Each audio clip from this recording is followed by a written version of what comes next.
Assalamualaikum warahmatullahi wabarakatuh. Perkenalkan, nama saya Deviana Usmawati, mahasiswa program studi pendidikan profesi nurse, Sekolah Tinggi Ilmu Kesehatan Surya Global Yogyakarta. Pada kesempatan kali ini, saya akan membawakan video edukasi mengenai halusinasi atau gangguan jiwa halusinasi. Kita sering mendengar seseorang mengatakan halusinasi mengenai hal-hal yang janggal yang mereka alami. Apakah Anda tahu halusinasi itu apa? Apakah kejadian yang dialami nyata?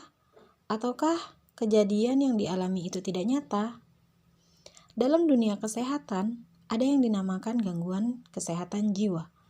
Mari kita simak penjelasan berikut ini.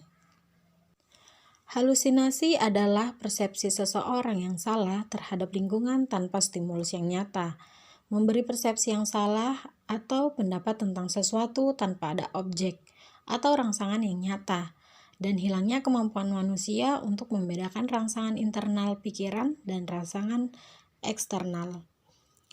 Ada juga yang mengatakan bahwa halusinasi adalah salah satu gejala gangguan sensori persepsi yang dialami oleh seseorang yang mengalami gangguan jiwa.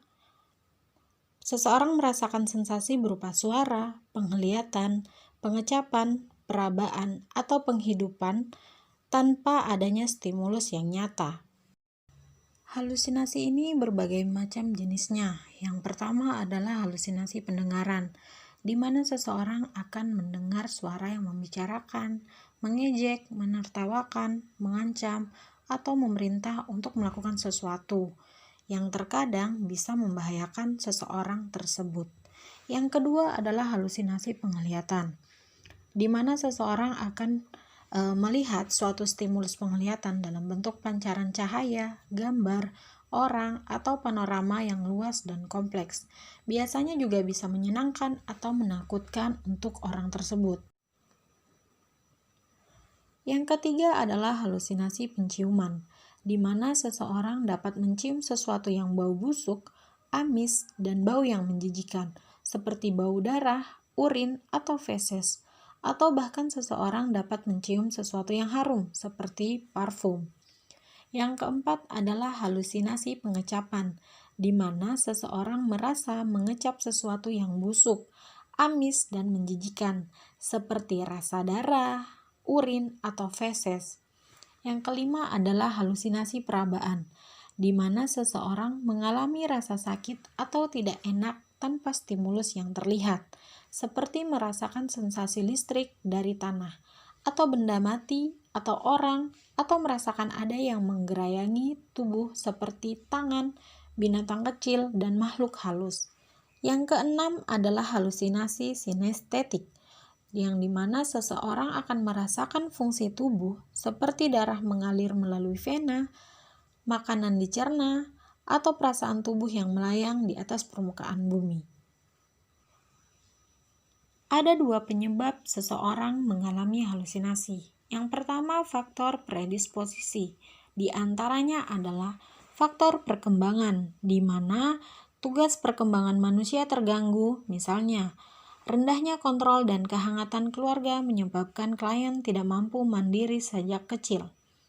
Yang kedua adalah faktor sosiokultural, di mana seseorang yang merasa tidak diterima di lingkungannya sejak bayi akan merasa tersingkirkan, kesepian, dan tidak percaya pada lingkungannya. Yang ketiga adalah faktor biologis, di mana seseorang mempunyai pengaruh terhadap terjadinya gangguan jiwa. Adanya stres yang berlebihan dialami seseorang. Yang keempat adalah faktor psikologis, di mana seseorang memiliki tipe kepribadian lemah dan tidak bertanggung jawab, mudah terjerumus pada penyalahgunaan zat adiktif. Yang kelima adalah faktor genetik atau pola asuh. Dalam penelitian menunjukkan bahwa anak sehat yang diasuh oleh orang tua skizofrenia cenderung mengalami skizofrenia juga. Dan hasil studi menunjukkan hubungan yang sangat berpengaruh pada penyakit ini. Yang kedua adalah faktor presipitasi, di mana respon seseorang terhadap halusinasi dapat berupa curiga, ketakutan, perasaan tidak aman, gelisah, bingung, perilaku menarik diri, kurang perhatian, tidak mampu mengambil keputusan, serta tidak dapat membedakan keadaan yang nyata maupun tidak nyata. Selanjutnya yaitu rentang respon neurobiologi, di mana respon adaptif adalah respon yang dapat diterima oleh norma-norma sosial budaya yang berlaku. Dengan kata lain, individu tersebut dalam batas normal jika menghadapi suatu masalah akan dapat memecahkan masalah tersebut, seperti pikiran yang logis, persepsi akurat, emosi konsisten, dan hubungan sosial yang baik. Respon psikososial meliputi proses pikir terganggu adalah proses pikir yang menimbulkan gangguan. Yang kedua adalah ilusi, di mana misinterpretasi atau penilaian yang salah tentang penerapan yang benar-benar terjadi atau objek nyata karena terangsang panca indera. Yang ketiga adalah emosi berlebihan atau berkurang. Yang keempat adalah perilaku tidak biasa, adalah sikap dan tingkah laku yang melebihi batas kewajaran. Yang kelima adalah menarik diri, yaitu percobaan untuk menghindar interaksi dengan orang lain. Selanjutnya yaitu respon maladaptif, di mana halusinasi berada di respon maladaptif. Respon seseorang dalam menyelesaikan masalah yang menyimpang dari norma-norma sosial, budaya, dan lingkungannya. Tahapan proses terjadinya halusinasi. Yang pertama adalah sleep disorder. Fase awal ini, seseorang belum muncul halusinasi, dengan karakteristik memiliki banyak masalah. Yang kedua adalah comforting moderate level of anxiety. Halusinasi secara umum diterima sebagai sesuatu yang dialami.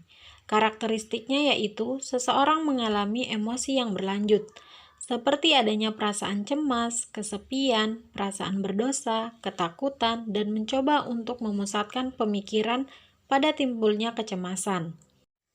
Yang ketiga adalah condemning severe level of anxiety, di mana secara umum halusinasi ini sering mendatangi orang tersebut. Karakteristiknya seperti pengalaman sensori seseorang menjadi sering datang dan mengalami bias.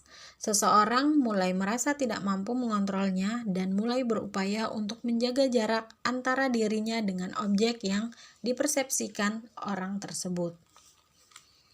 Yang keempat adalah controlling severe level of anxiety. Fungsi sensori menjadi tidak relevan dengan kenyataan. Dengan karakteristik, seseorang mencoba melawan suara-suara atau sensori abnormal yang datang. Yang kelima adalah concurring panic level of anxiety, di mana seseorang mengalami gangguan dalam menilai lingkungannya. Dengan karakteristik, pengalaman sensorinya terganggu. Seseorang mulai terasa terancam dengan datangnya suara-suara, terutama bila seseorang tidak dapat menuruti ancaman atau perintah yang ia dengar. Dan selanjutnya yaitu mekanisme coping. Mekanisme coping adalah perilaku yang memiliki upaya untuk melindungi diri sendiri dari pengalaman yang menakutkan. Yang pertama, regresi, menghindari stres, kecemasan, dan menampilkan perilaku kembali seperti apa perilaku perkembangan anak atau berhubungan dengan masalah proses informasi dan upaya untuk menanggulangi ansietas. Yang kedua adalah proyeksi, keinginan yang tidak dapat ditoleransi mencurahkan emosi pada orang lain karena kesalahan yang dilakukan diri sendiri. Ini sebagai upaya untuk menjelaskan kerancuan persepsi. Yang ketiga adalah menarik diri. Reaksi yang ditampilkan dapat berupa reaksi fisik maupun psikologis. Reaksi fisik yaitu individu pergi atau berlari menghindar sumber stresor. Misalnya menjauhi polusi, sumber infeksi, gas beracun, dan lain-lain. Sedangkan reaksi psikologis, individu menunjukkan perilaku apatis, mengisolasi diri, tidak berminat, sering disertai rasa takut, dan bermusuhan. Demikianlah penjelasan mengenai halusinasi atau gangguan kesehatan jiwa halusinasi. Semoga bermanfaat. Assalamualaikum warahmatullahi wabarakatuh.